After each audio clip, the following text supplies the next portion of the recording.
Assalamualaikum warahmatullahi wabarakatuh.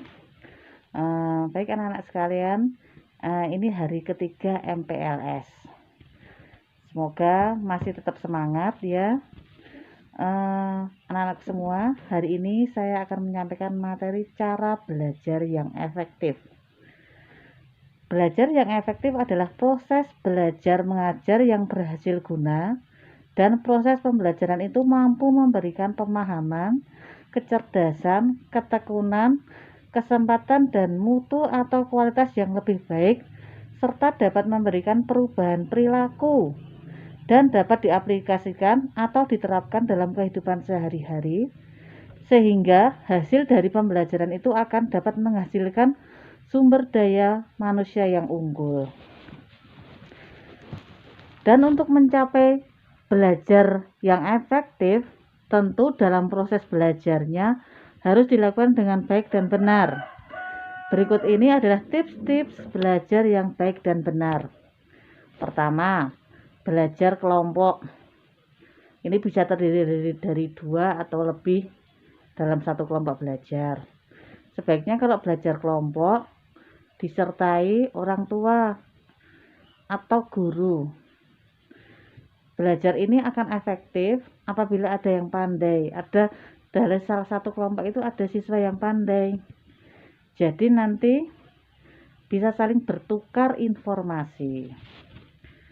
Terus yang kedua adalah rajin membuat catatan intisari pelajaran. Intisari pelajaran ini bagian-bagian dari pelajaran sebaiknya dibuat catatan kecil di kertas atau buku kecil yang bisa dibawa kemana-mana. Terus yang ketiga, membuat perencanaan yang baik. Untuk mencapai tujuan, sebaiknya kita biasanya diiringi dengan rencana yang baik. Yang keempat, disiplin dalam belajar. Misalnya, untuk jadwal belajarnya sudah ditetapkan, ya harus kita jalani, jangan ditunda-tunda. Yang kelima, menjadi aktif bertanya dan ditanya.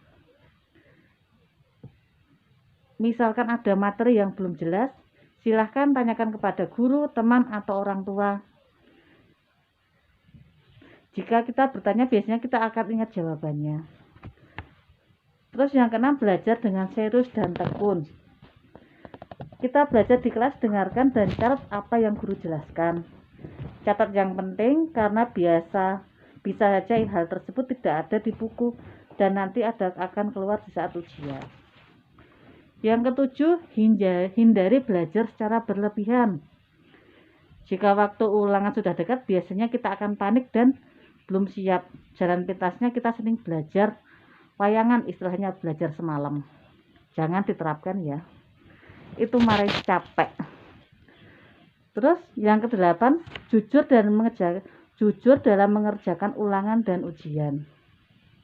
Hindari mencontek, itu salah satu perilaku jujur.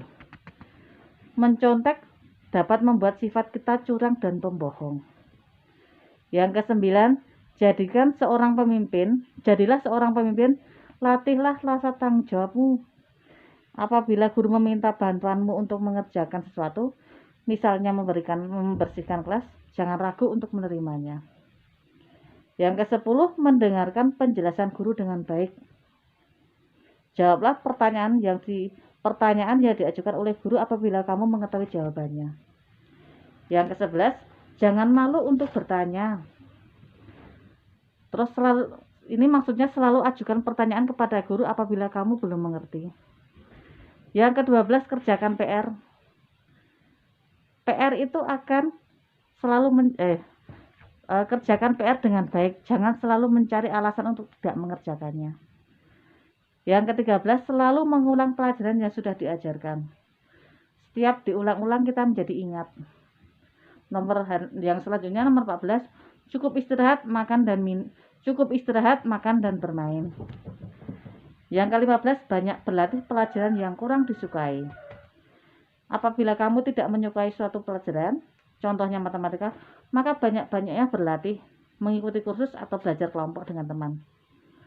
Siapa tahu dari kurang menyukai, kalian malah menjadi menyukai. Terus yang ke-16, ikutilah kegiatan ekstrakurikuler yang kamu senangi. Yang ke-17, cari seorang pembimbing yang baik. Orang tua adalah pembimbing yang baik selain guru.